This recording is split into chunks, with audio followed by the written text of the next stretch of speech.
I want to thank everybody for joining us for our fourth installment of the Miami Pediatric Neurosurgery Zoomposium. Today, we're going to be discussing craniosynostosis, the insights into open and endoscopic craniosynostosis management. Heather, would you do the honors of introducing? Yes, so I'm very thrilled today to introduce Dr. Mark Proctor. I think most of you know him, but for those who don't, he's the neurosurgeon in chief at Boston Children's Hospital and a professor at Harvard Medical School. I've been fortunate to have him as a phenomenal mentor, and he has incredible insights into both endoscopic and open correction of craniosynostosis, doing a tremendous number of these cases, including several this morning.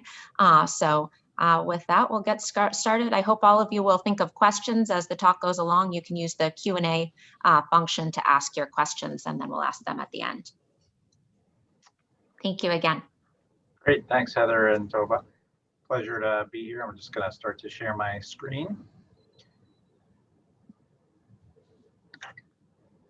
All right, are you able to see the screen?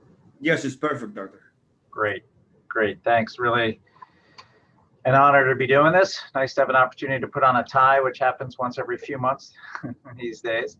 So Heather and Toba asked me to talk about cranial synostosis and especially the insights into endoscopic and open correction.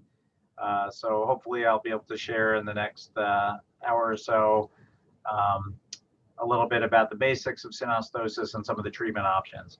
And my plan is to talk for maybe 40 to 45 minutes and leave time for questions.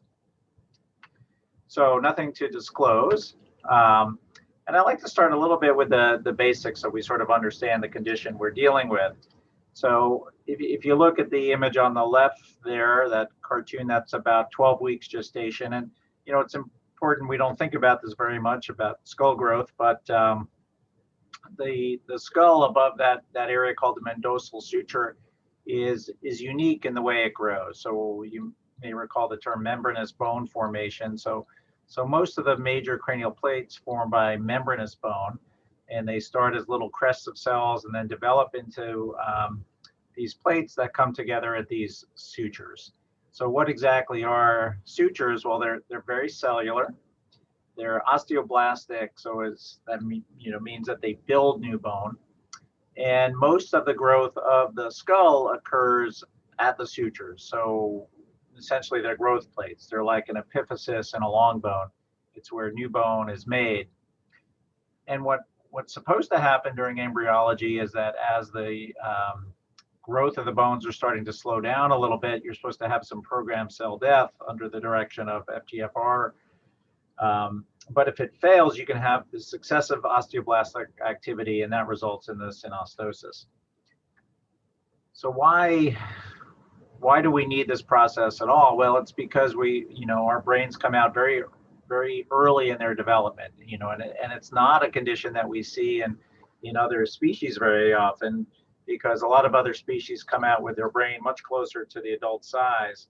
But as we see here in that first year of life, we have this explosive brain growth, so that 80% of growth is complete by a year, somewhere north of 90% by 2 years, and then it all slows down. So when we think about sutures, most people think, well, the sutures fuse at about 2 years of age. That's not actually true. They don't fuse until the body stops growing, which is the end of puberty, so it's more like 16 or 18 years of age. But the functional growth of the skull sort of stops at the sutures by about 2 years of age, because that's when the brain has reached such an advanced size. And if we think about just normal skull anatomy, this Virchow's law, anyone in craniofacial surgery will tell you it's not really accurate. It's too simplistic, but it's a nice way to think about the growth of the skull, so that you could think that essentially the skull is, we think of the skull as this hard object, but it's really like a balloon, and what's inflating that balloon is the brain. So that's the air on the inside. So it's each day pushing the bones apart a little bit. We make new bone at the sutures at essentially exactly the same rate, and it's a very nice homeostatic process. So if we have things like hydrocephalus, well, what's happening there that we get splayed sutures? It's that the internal contents are just growing faster than the bone could make new bone. Eventually the bone will catch up, and that's why you get some kids with hydrocephalus that have such large skulls. So if we think about that as the basics, well, then you can sort of figure out in this cartoon the various abnormalities that will occur if sutures close. So the sort of middle bottom here, sagittal synostosis, the most common form. So if you can't grow out laterally, you get a long narrow head. Just above that, unilateral coronal. What happens? Well, if you can't grow front to back here, you become flat on that side. And because the ear is behind that suture, when that suture closes, the ear stays closer to the front of the head. Lambdoid similarly situated in the back of the head there. And again, the ear position really is crucial because the ear position in a synostotic process will be opposite that of a pure deformational plagiocephaly, because the ear is sort of pushed forward or back in plagiocephaly, and it's restricted in growth in synostosis. And finally, metopic is here at the bottom right, where you get that prominent pointy forehead. And this will be, I think, the only slide I have on plagiocephaly, but just to sort of show the difference here. In plagiocephaly, wherever you're flat, the ear pushes up on the same side as does the forehead, because you're dealing with normal soft infant bones that are just being displaced one direction or the other, depending on where the baby is sleeping. And obviously this became sort of an epidemic after the 1992 back to sleep program became real popular. And it indeed has reduced the rate of SIDS down to 50% of what it was, from 1 in 1,000 to 1 in 2,000, but it's created this sort of epidemic in our world of skull abnormalities. So cranial synostosis, just to define it, it's congenital. The abnormality should be pretty stereotypic. So if the metopic suture closes, you should see a certain shape. And if the coronal, it should be another shape, etc. Most cases are sporadic, although, as we all know, there's several syndromes out there, things like Cruzon, Apert, Seth-Ray-Chotzen, Monkey, all such sorts of different ones. And a lot of different genes have been implicated, although as we've been studying some of the bone biology here, it does look like the FGFR receptors are still a common end genetic route. It's about 1 in every 2,200 live births. And if you compare that to deformational plagiocephaly, well, that's about estimated to be 10 or 20% of babies, right? So deformational plagiocephaly, like hundreds of times more common. And the differences should be pretty evident on clinical exam. And I put that there just because, one thing I'm sort of a stickler about is I think it's, most of us should be able to diagnose these things without films. So sometimes you want imaging as an adjunct to surgery, but hopefully it's not the way you're making the diagnosis.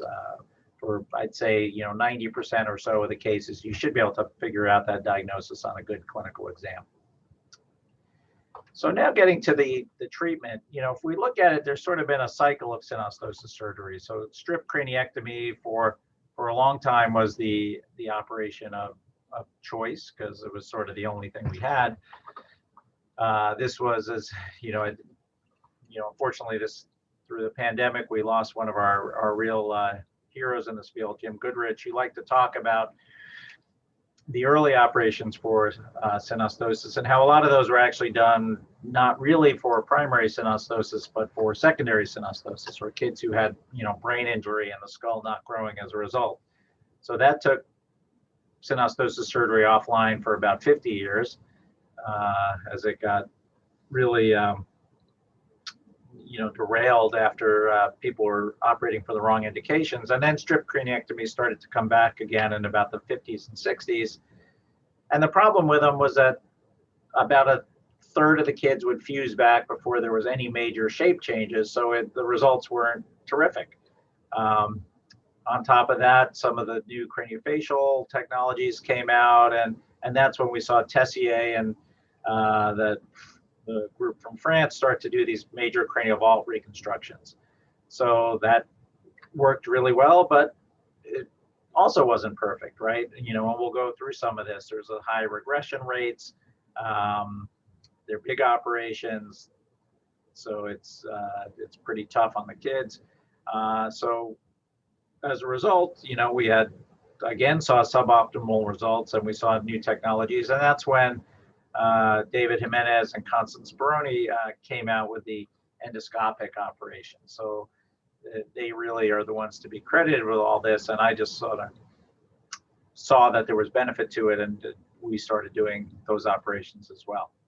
So is it really a cycle? I mean, I would say that in this day and age, it shouldn't be a cycle. It's, in modern craniofacial centers, they should be able to evaluate a baby with synostosis, or maybe not a baby anymore, have a multidisciplinary team, and then decide, well, minimally invasive may be appropriate here, whereas open is necessary here.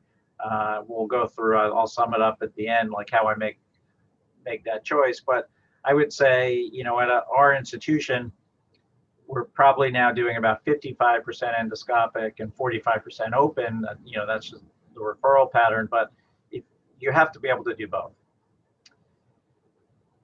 And yet, the minimally invasive operations seem to have had a very slow adoption. And if I look at that and I question why have we been slow to adopt this, I thought one interesting place to look is laparoscopic cholecystectomy.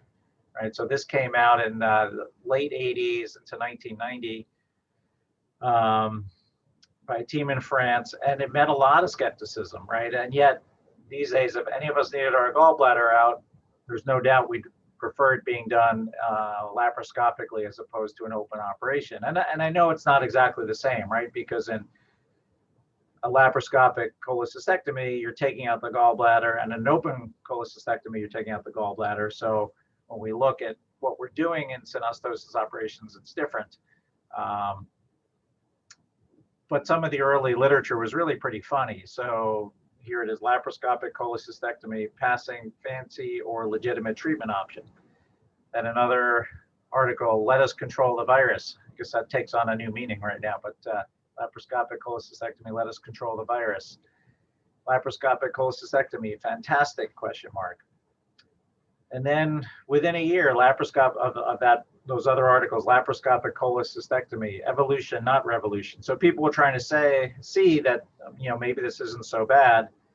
And then threat or opportunity. And in this article, they said, hey, laparoscopic cholecystectomy, it's here to stay, and you just have to figure out how to use it. And one thing they made clear is that you probably need a lot of experience in open cholecystectomy before you can do it. And I think this is a lesson we learn in craniofacial surgery, right? You don't want your first treatment of synostosis necessarily to be endoscopic. You want to sort of understand the condition, probably have done open operations, and figure out where it fits into your paradigm. And this parameters of care document that I was quite involved with and came out in 2012. It came out just with that, right? That you want an experienced team, and you want the team to be able to make the appropriate treatment option, and that endoscopy should be one of those options. So I look at it now as a philosophically sort of different operation from the prior strip craniectomy. So I look at the open operation as a mechanical operation. I'm going to take off bones, put them where I want them, and secure them in place. And I'm going to do that in my institution with a craniofacial surgeon.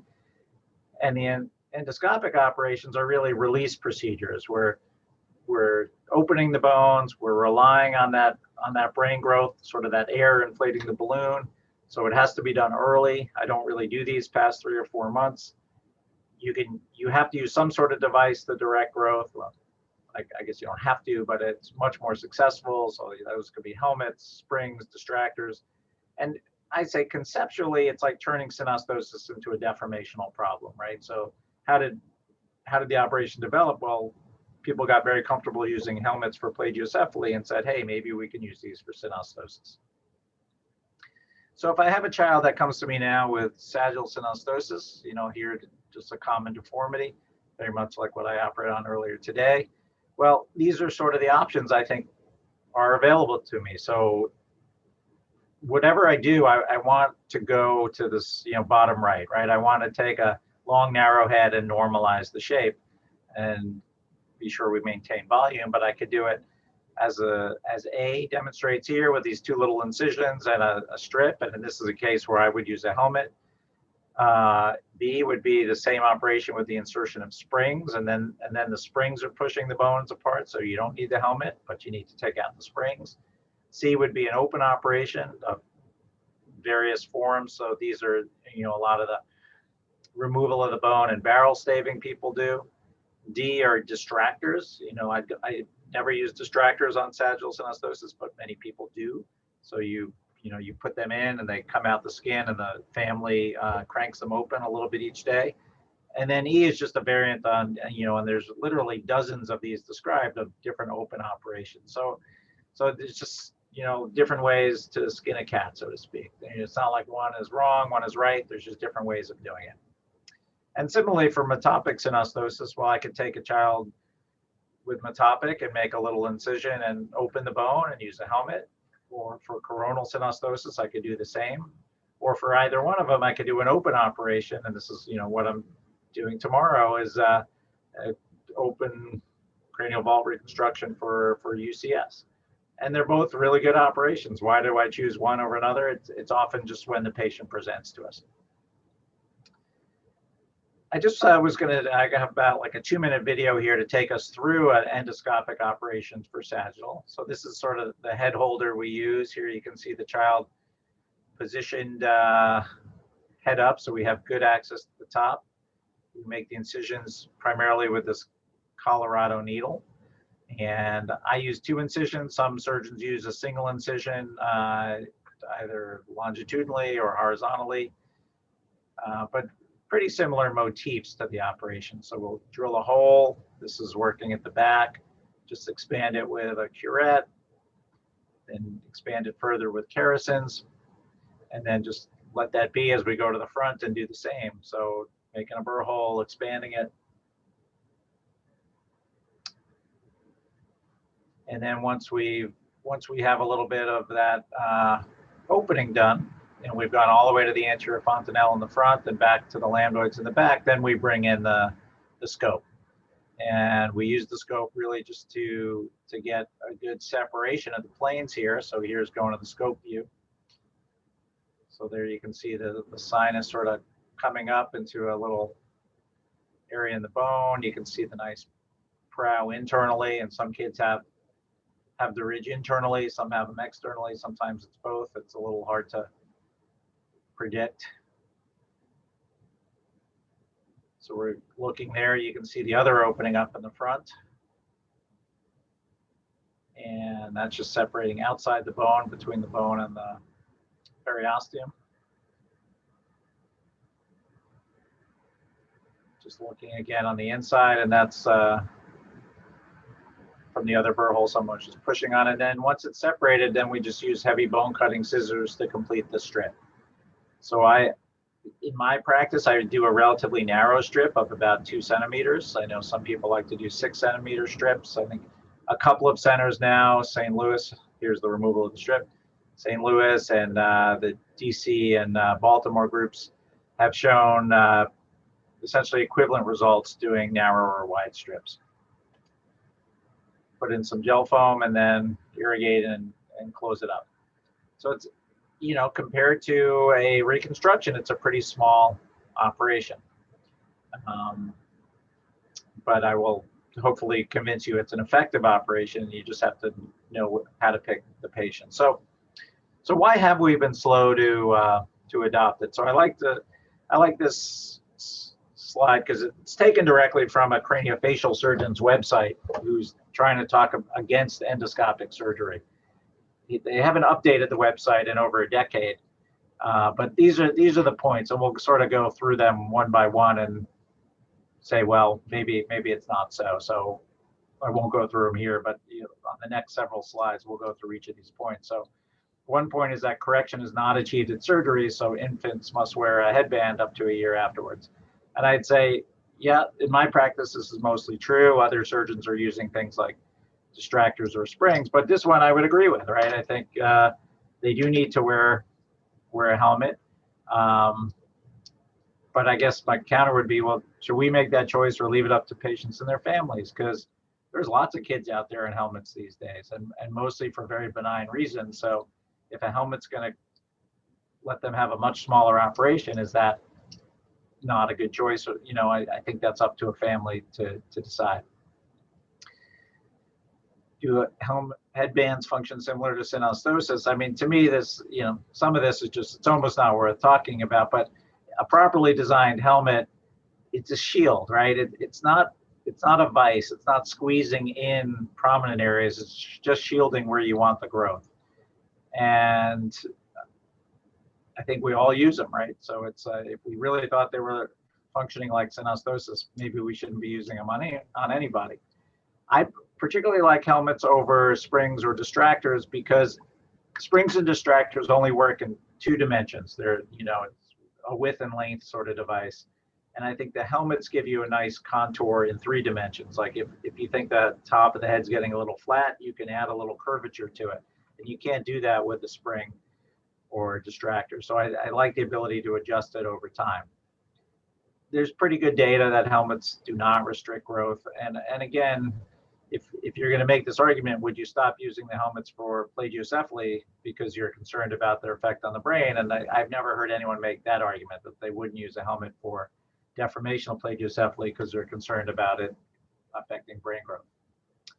So we use them all the time. And this top one here is for bilateral coronal. This is bottom left is metopic, and bottom right is sagittal. So each condition has its own sort of helmet style to allow for the growth. So are they not as effective? And I think that's sort of a legitimate question to ask. Maybe the first legitimate question in that list of questions. So I think there's a lot of data that they are effective. So this is the article we put out last year looking at the first 500 consecutive patients from our series, and we're now at about 750. But this is when we hit 500, and we analyzed it for 2 years to have follow-up data. So 500 patients, sort of typical distributions, more than 2 to 1 male. Average age at surgery was 3 months.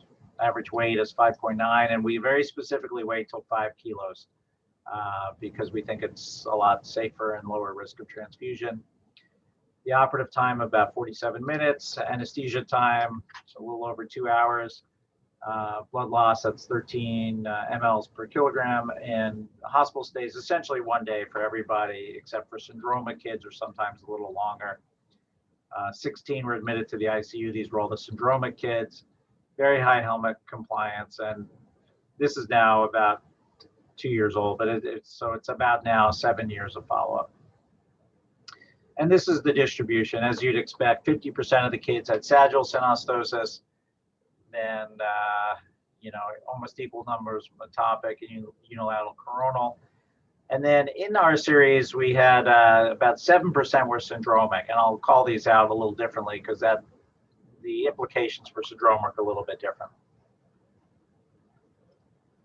If we look at the entire series, the 6.6% had blood transfusions, and you sort of know most of the time intraoperatively if they need one.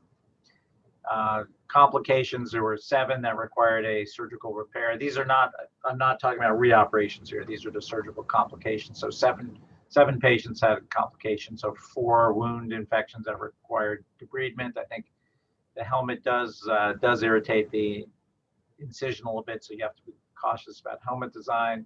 2 skull defects and 1 CSF leak. Head growth tracks very normally over time, and we get this on everybody. You see, we had over 95% ability to look at head growth over years, and nice statistical changes over time. And then the syndromic patients, a little bit different, right? And you definitely, if you're going to start doing endoscopic surgery, you don't want to be starting with the syndromic patients. These are a different group that requires a little bit more skill and just knowledge on how to follow them. So much higher risk of blood transfusion, and easy reason for that is it's usually more than 1 suture. So each suture loses a certain amount of blood. Increased length of stay, so getting much closer to 2 days than 1 day, and about a third of them needed a second operation. So why, you might say, well, why do it? Well, I'll try and go over that a little bit. Why do it?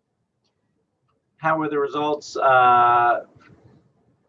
This is a smattering of articles from us and from others. We've shown that the results for sagittal are really quite comparable. Similar articles out of St. Louis have shown the same. I mean, I think there's a lot of data to support good clinical results in sagittal. Coronal, this is sort of that classic deformity, ear advance, brow back, nasal deviation.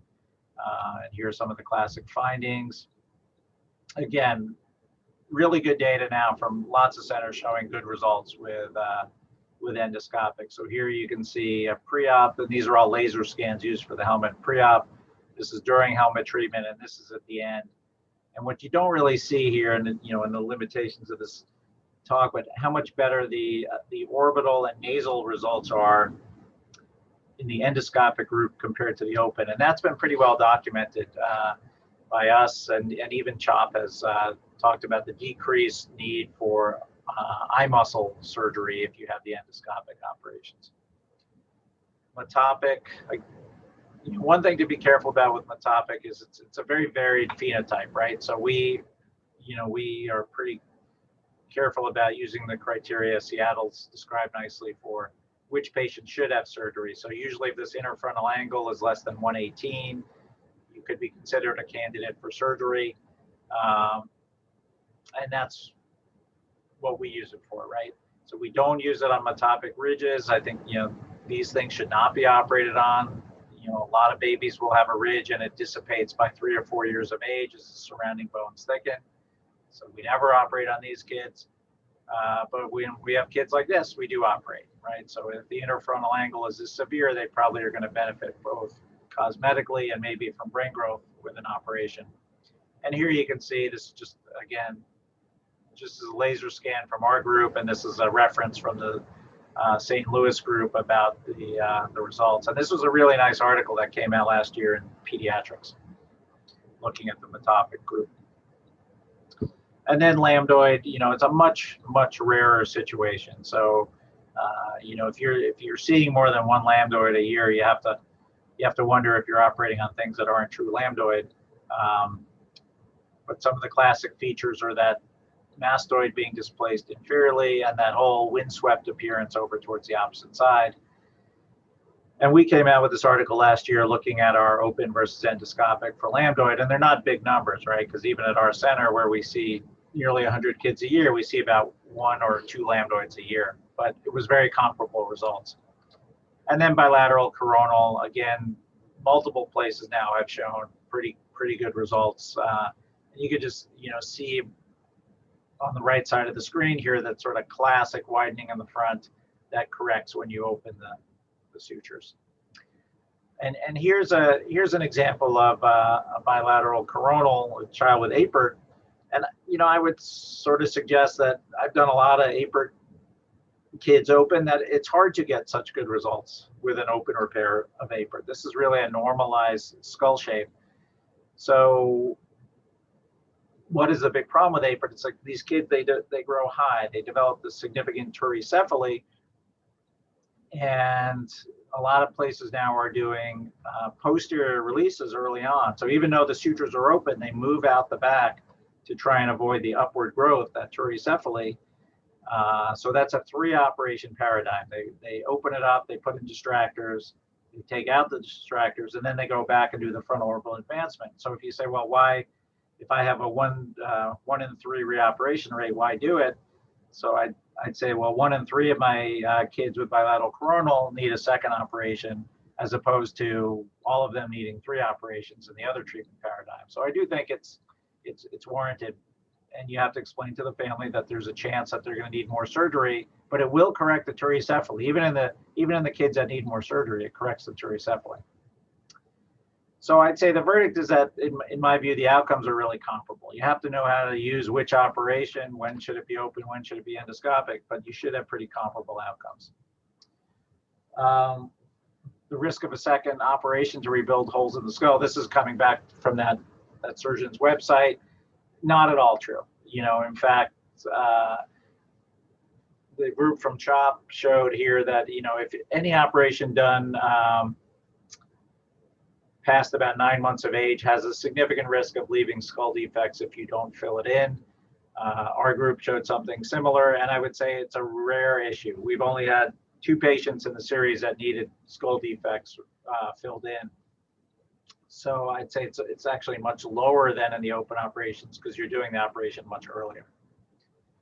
Are the operations dangerous? This is something people still contend that, well, if you do it endoscopically, you don't have adequate view. And I think this is just, it couldn't be more clear that these operations are safer for the kids. I did 2 of them today. I was out of the operating room by noon, and they'll both go home tomorrow. Tomorrow I'm going to do an open case. The one case will go till 2 or 3 in the afternoon, and they'll be here to the into the weekend with a night in the ICU. So it's definitely, I have no doubt if I had a child or grandchild with this, I'd want to have the endoscopic operation from a safety perspective. And then what about reoperations? And I think here you really want to look objectively at both open and endoscopic. So, reoperations for ICP or cosmetic issues, it was 3.6% of our 500 patients, and almost all of those were in the syndromic group. And the average time to reoperation was 1.9 years. So we extrapolated that. We expect reoperation rates of about 4.2% of all patients. And if you exclude the syndromic, it's much closer to 1%. But this is not just, we have to be intellectually honest with ourselves, because you could say, oh, look, endoscopic needs reoperation. Well, it probably needs reoperation less than the open operation. So here are some good studies. This is a 16-year follow-up from Children's National Medical Center. 5.4% of the kids needed reoperation, and 31% children with bilateral coronal, right? So I said 1 in 3. Well, they're saying the same thing for the open operations. This is an analysis from our group looking at reoperations in syndromic kids. Very high reoperation rates if you want to get it cosmetically really perfect. And quite honestly, not even perfect. You don't, the Apert kids don't end up perfect. CHOP did a couple of really nice articles looking at the long-term follow-up, and there was a clear trend towards worsening aesthetic outcome over time. So a place like CHOP, which I think is an excellent center and really innovative, they still had 38% Whitaker classes 3 or 4, and 4 was needed a reoperation, and 3 was unhappy with the result. So it, even in really good centers, if you follow these kids long enough, what you're going to see is regression. How about for ICP issues? So operating for ICP issues. So this nice look from Pittsburgh, about 1.5% of their just simple sagittal kids needed reoperation for ICP issues. This study from Nate Sullivan's group showed 6% of their kids with non-syndromic single suture synostosis needed reoperation because of papilledema. And it can happen in endoscopic surgery too, right? So this is what I'd consider a successful case where it stayed open. This is another Apert child, so it stayed open. They had good correction, did not need another operation. But here's a child with Seth-Ray-Chotzen, or this is how it started. I did a bilateral coronal release, and that did pretty well. But then over time, they all closed, right? So the metopic, sagittal, and both coronals closed off, and that child needed another operation. So how do we know? Like here's a head growth curve on a successful child, right? The first child. So the head growth jumps up and stays up, and this is the one that needed another operation. The head growth drops off, right? And I would implore everyone to get, regular head circumference measurements. I do it for at least 5 or 6 years. Pediatricians stop at 2 years. So if you ask pediatricians to do it, it's in their practice, they only get head circumference till 2 years of age. And here's just showing those changes. And this is a child that refused after open surgery, right? So what do you see? Well, they were up around the 75th percentile, came down to the 50th, 25th, and then the 3rd percentile. This is a child had an open repair and refused. So you got to watch this on all of your kids. how long do you need to follow kids for that? Well, you have to understand how long the brain is growing for, right? So if you look at brain weight over time, what you see is that the brain essentially reaches its adult weight by 3 years of age, right around 36 to 38 months. If you look at this nice study that used MRI, they showed 90% of brain growth complete by 2 years and well higher than 95% by 6 years. So putting this together, I mean, how long should you follow your synostosis kids? I mean, you should never stop following them at a year of age, as I have seen done. So you always want to follow them to about 5 or 6 years of age, because if you follow them till then, you're almost never going to risk a kid who gets delayed intracranial pressure. So most kids that are going to need a reoperation, it's within 2 years of surgery, and I'd say all kids should be followed until 6 years. And how do we follow them? Well, we do clinical exams. You know, for the endoscopic kids, I do a 4-week post-op, then every 3 months till a year, and then at least once a year until they're 6. And we do head circumference measurements. We have a neuropsychologist as part of our program. And for the syndromic patients, we get serial eye exams. And for the non-syndromic, we don't always get the eye exams serially, but we get them all by when they're about 4 or 5 years of age to look for papilledema. That's when papilledema becomes reliable. And imaging is just as needed. You know, we don't routinely do the imaging. We do it if we have a concern. A couple of advantages to minimally invasive. For any of you who've done an open surgery, you'll see the bone sort of fuse back. You don't see good definition of the sutures. One thing that can happen in endoscopic surgery is it's almost like you reset the clock. So this is the same patient here, right? They had left coronal. Well, what happened? We opened it endoscopically, and at a year of age, you look at it, it's like they never had synostosis, right? The nose straightened, the eyes are relatively level, and they have what looks like a normal suture. And what I would say is the kids that do this, that form these neosutures, they grow normally over time. They just get better and better, which is different from what we see in the kids who've had CVRs, where you can make them perfect or even hyper-correct at surgery, but you can't beat the biology. Eventually, they start to lag and regress, as the CHOP group showed very nicely. So this is an article from our place, and this is one from St. Louis looking at the sagittal, right? So here they did an endoscopic release of the sagittal, and then this kid just formed a new sagittal suture, right? So you could expect relatively normal growth from a relatively normal suture. Here's an Apert child with these neosutures forming, right? So instead of fusing, they form a new suture. And I'm just, for any of you who have done lots of craniofacial surgery, I think you'd be hard pressed to get a result as good as this one on the right in an open operation. It's very hard to correct that cholecystectomy.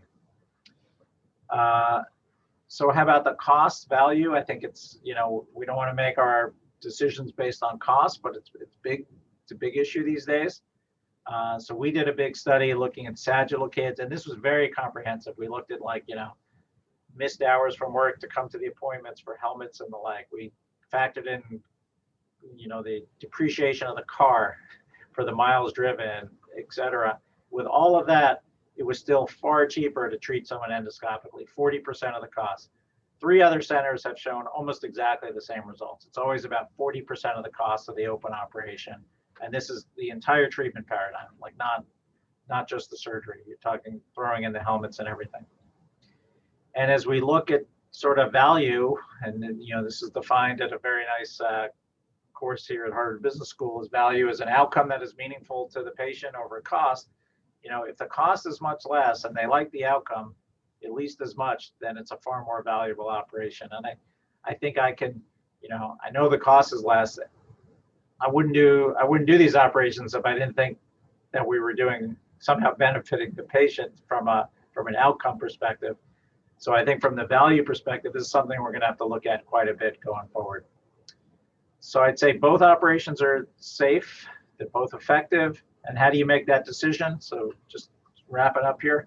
So when I have a child come in, if they're up to 3 to 4 months of age, I'll consider endoscopic. If they're, getting 5, 6 months of age, and certainly beyond 6 months, then we don't even talk to the family about endoscopic surgery. We just say that, we may or may not recommend treatment, but it will be an open operation. Severity, I would say by and large, I don't factor in severity, except that if a child really has a multiple suture synostosis, and we've all sort of seen these cloverleaf type things where the bone is jutting into the dura, I think those are extremely difficult to separate out, and you're going to have complications endoscopically, and that's where you really want an open operation. We could do the endoscopic operations, quite frankly, because they're easy, right? The suture does not, at a fused suture, the dura doesn't stick to the bone, so you can separate it off easily and do these operations. Open, you can obviously do at any age. Reoperations, well, endoscopic operations, you do them once at 3 and 4 months of age, and if it didn't work, reoperation is not an option. So clearly, anyone that needs a reoperation, it's open operation. And family preference to me is the most important thing. I always discuss both types of surgery with each family and give them the choice. So conclusion, at this point, there's well over 20 years of literature on this from Jimenez's group. I've been doing these now. We're in the 17th year of doing endoscopic surgery. And I'd say it's very safe, it's very effective, and it's reliable. I'd say any of the theoretical concerns about the disadvantage are really just not borne out by long-term experience. The outcomes are definitely on par with open surgery if you're selecting the patients right, and it's definitely a better value as well. So I would suggest to anybody in the audience that both open and endoscopic techniques should be embraced, right? It's we shouldn't be saying we're only going to do it this way or only going to be doing it this way, because there are times when you want to do one and times you want to do another. And I think they should be embraced and standard part of the treatment algorithm at comprehensive centers. And then these are our references on endoscopic surgery. So, we've published about 25 articles on it. And that's it. Happy to take questions. Well, thank you so much, Dr. Proctor, for that overview for us. So one of the questions I had for you that we struggle with here in our practice is who does your helmeting for you? Is that an outside center? Do you have somebody in-house? And then how do you educate the helmeting centers to kind of mold the helmets the way that you need them to be molded? Yeah, so I would say for sure that if you're going to do endoscopic surgery, it's actually going to be more labor intensive for you, right? The follow-up with the patients is more intensive, and you need close communication with your orthotists. We have a very good orthotist group here in the hospital. So if the patient is local, we use them. But I will stress that we don't ask patients to come here if it's not convenient for them. So I won't talk about names of companies because I don't want to. I have no affiliations with these, and I don't want to do any disclosures. But but there are some good national brands that are all around the company, and most of these helmets are made in the central location. Right, it's not like each shop is making their own helmet. So they'll have a pretty good understanding of how helmets work. But I think that, anyone working with a helmet understands how the helmets work for plagiocephaly. And it's not philosophically that different for synostosis. You just need to understand where you want the pressure and where you want the shielding. So if you have someone who is good with a helmet for plagiocephaly, and if you talk them through the concepts of what you're trying to achieve, it really should be pretty effective. So the ones I'm doing, I did 2 of these operations today. One of them is from Western New York, so it's about 7 hours from here, and they're going to have a helmet person in their hometown do it. And the other's from Connecticut, and they're also going to have someone in their hometown do it. Both happen to be orthotists that I've worked with many times before, just because of the referral pattern here. But I will still be seeing those patients back, in 4 weeks to be sure that we're getting off on good footing. Okay. But I think with education, you really can it really can work quite well. And I know there are centers that say you have to come back here for your helmet, and we don't do that. Okay. Well, one of the questions from the audience is, have you seen problems with compliance with helmeted patients? Well, you've already gone through this, and has there been a need for repeat surgeries due to lack of compliances? So I think your talk covered that sufficiently. The next question is, many thanks for an excellent presentation. I find Metopic one of the hardest to treat endoscopically. The first question is, what is the transfusion rate you have for your Metopics endoscopically? Any tips to reducing this rate in Metopics, such as progressive or staged bone removal? The second question is, what is the width of the craniectomy for Metopics? And third is, getting low down to the nasofrontal suture is sometimes difficult. Do you use the drill under endoscopic vision to go this low? Yeah, on the side. I happen to have a set of skulls next to my desk here, so so I whoever asked the question, I agree. I think Metopic is my least favorite suture to do, and it was the one I did last.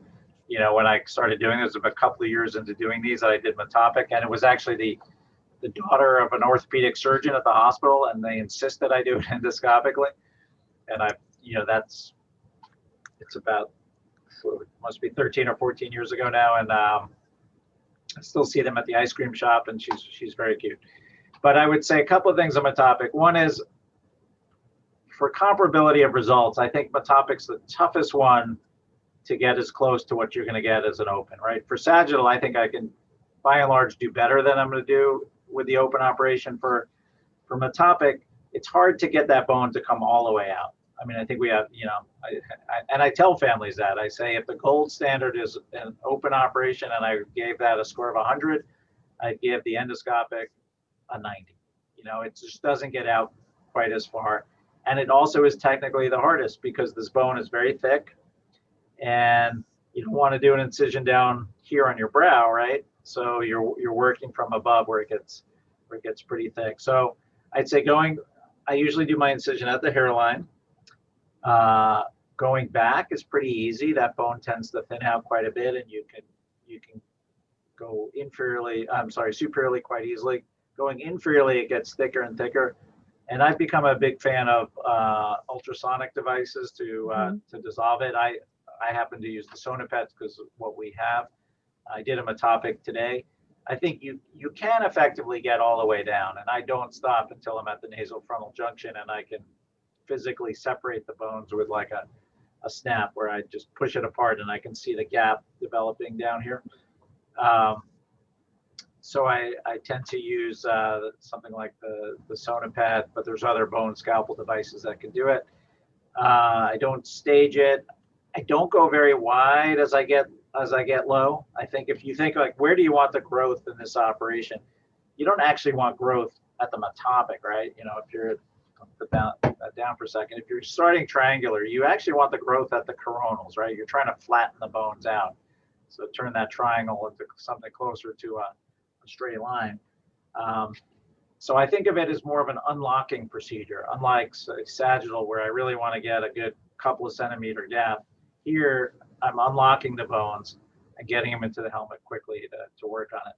Transfusion rates, I think they're pretty low in my hands. Certainly less than 5%, but it's I've done a lot of them. I tend to as I work, I will feed like gel foam or cottonoid under the bone to tampen out any of the little emissary vessels. I'm quick to, if I see an emissary vessel, to use the bipolar on it. But it's not, if you're just starting an endoscopic practice, you don't want to start with Metopic. You want to get some experience beforehand. Those are tougher. And do you use the claw for the Sonopet to get down there? Is that the one that you use? Yeah, I think, there may be different tips. Sure. Here it's called the Spetzler micro claw. And there's either the long or standard. Either one works fine. Perfect. Great. So hopefully the audience members will ask some additional questions. The ones so far have been great. I'll ask another question while we're waiting on them. You touched a little bit on the question of ICP, and I know some of your thoughts, but I think that would be helpful for the audience. Sort of, what do you tell families about the risk of ICP with craniosynostosis? Obviously, syndromic is different than non-syndromic, but in the non-syndromic patients? What are you sort of telling to the families about development and cognitive aspects and ICP? I know we've discussed some of these studies and your thoughts. Yeah, so I'm going to make the assumption that you mean if untreated synostosis. Exactly, sorry. Yeah. So I think the reality is we are sort of at the, no pun intended, infancy of this, the whole neurocognitive area, right, on synostosis. I mean, we know that if you look at large cohorts of kids with synostosis and without, that the ones with synostosis perform just a little bit worse. You know, like if you look at IQ testing, and IQ testing standardizes to 100, so the standard population is 100, kids with synostosis are between 98 to 99 on average. And you just see all sorts of things across the literature about what is the rate of ICP or cognitive issues. And, you know, the one really fun study, not fun, I mean, I think the result is fun, but Seattle looked at a big group of kids with Metopic synostosis, and they looked at like 8 different factors, and the only one that correlated to neurocognitive outcome was level of parental education. You know, it didn't matter this treatment type, age of treatment, whether or not it was treated. If you had, you know, if it was a family that sort of valued education, the kids tended to be smarter, and if they didn't value education, they were less smart. And, you know, I think lots of us can relate to that. You know, that it's your environment has a lot to do with it. So I usually will quote families, you know, the risk of untreated single suture synostosis to be about 5 or 10%, that there would have been a brain growth issue that we could have prevented with the operation. Now, what do I mean by that? It's like, you know, all of these things I believe are genetically driven. We don't always know the gene, right? We know it for most of the syndromic conditions. We know it for some sagittal kids, but I think all of these are, you know, as we get more sophisticated, we're going to find there's a genetic predisposition for them. And some of those genes also affect basic brain growth, right? So it's, you know, what we don't want to do is tell a family, well, if you treat this, your child won't have any problems. They'll be perfect. And if we don't treat it, they're going to be in terrible shape. They're probably going to do a little bit better with treatment on average, but some kids are going to have issues even with surgery, and some kids would never have an issue if you never operated. So it's pretty hard to know. So what do I tell a family? You know, let's say I have a 2-month-old come in with sagittal synostosis. I said, well, the reason you're here is because your child's head looked different, right? That's the reason you're here in a 2-month-old. It's not because there was any developmental issues. We know with surgery that we can correct that, right? So we know if we do the operation that the cosmetic issues should normalize. They're not going to be appearing different from their peers. And we also know historically in populations not treated that they were detectable to their peers, right? There was a good study decades ago looking at untreated sagittal in kindergarten, and the peers all knew the child that had the sagittal synostosis. So we know we can correct that, and we believe we will mitigate against any brain growth issues if you open the bone. But I would say you never want to scare the family to say, well, if you don't do this, your child's definitely going to have a problem, because we don't know that's the case at all. Does that answer it? Yeah. And then another question while we're waiting for the audience to think of some more questions. You talked a little bit about not being a big proponent of imaging, and I know your thoughts on radiation risk in kids, but maybe you could share with the audience sort of your views, how you do the toggling in terms of the exam, and then also what population of patients you might consider an imaging study in. Yeah, you know, and just for context, like today I did a 2-month-old with sagittal and a 3-month-old with Metopic, and we didn't have imaging on either of them, right? They were very classic. You know, what do you see? Well, the ridging is going to be there. There's just certain things about the morphology, right? You can have you know, and I can give a whole lecture about just unusual head shapes that are not synostosis, but you can clearly have elongated, narrow heads in normal populations, right? You can have that mendosal suture stay patent. You can get bathrocephaly, just a prominent occiput. If they're premature and they spend a lot of time lying on their sides, or just not premature and spend a lot of time. You know, there's a lot of different ways the head could look funny, but I think if you see them in person and you see them early, you're almost always able to move the bones. Like that's what you were saying, toggling in.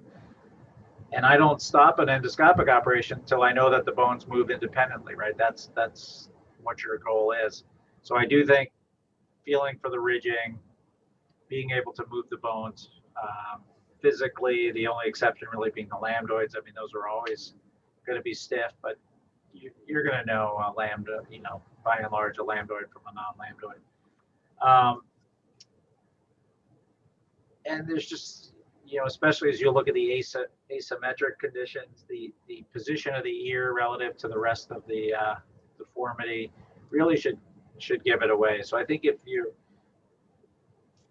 know, where does synostosis live in the whole like gamut of pediatric neurosurgery? It's like, well, we think if we could do tumors and moya and all that other stuff, then synostosis is just, you know, well, we take off pieces of skull bone all the time.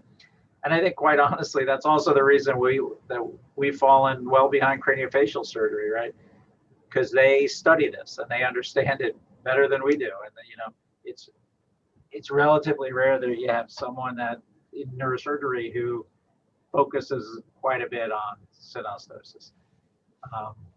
So I think it's, if we're going to do it, we really want to understand it and know how to diagnose this and know what the treatment options are, you know, in a more sophisticated way than we sometimes deal with it. So we'll wrap it up with this last question. So one of the things that is always comes up is that you'll have a preemie baby who is born 10 weeks early and is found to have craniosynostosis. And the question always comes up is, where do you cut off that 3-month mark, that 4-month mark for those kids? And do you give them a little bit more leeway because they're born premature or not? And so I'd love to hear your thoughts about that. Yeah, it's a good question. Yeah, I'd say the 3 months in my mind is from a full gestational age. And I probably depend more on weight than I do on age. So I would consider like the ideal time to operate being closer to 10 weeks, right? Because I do find that the 5 kilo mark is a really good cutoff. If you're under 5 kilos, you're more likely to need a blood transfusion. And it's just a little bit, you know, everything about it's a little tougher, starting the IVs, the NPO period, et cetera. So we really try and hit 5 kilos. Today, both of the kids were the same weight. One was 7 weeks and one was 13 weeks. And so if they've hit 5 kilos, I'm pretty prone to go forward regardless of age. So if I had a child born at 30 weeks, you know, by the time they hit 3 months, essentially they're 2 weeks after their full gestational age. I usually sort of split the difference, you know. Okay. I don't necessarily wait till they're, you know, another 3 months, unless they're very small. So okay. Whenever they sort of seem to be getting up to that 5 kilo mark. Well, thank you. That was an excellent overview. Thank you for giving us your time tonight. And we look forward to seeing what else your group comes out with the results in the future. We'll be looking forward to doing our next Zoomposium here next month, where we'll be focusing on spine. So we look forward to having everybody join us then. Again, thank you, Dr. Proctor. We really appreciate you joining us tonight. And our next session will be on March 8th for those who want to tune then we'll send out a flyer closer to then with our speakers. Thank you again for speaking today. Wonderful talk. Yeah, it was a pleasure. Thanks for inviting me.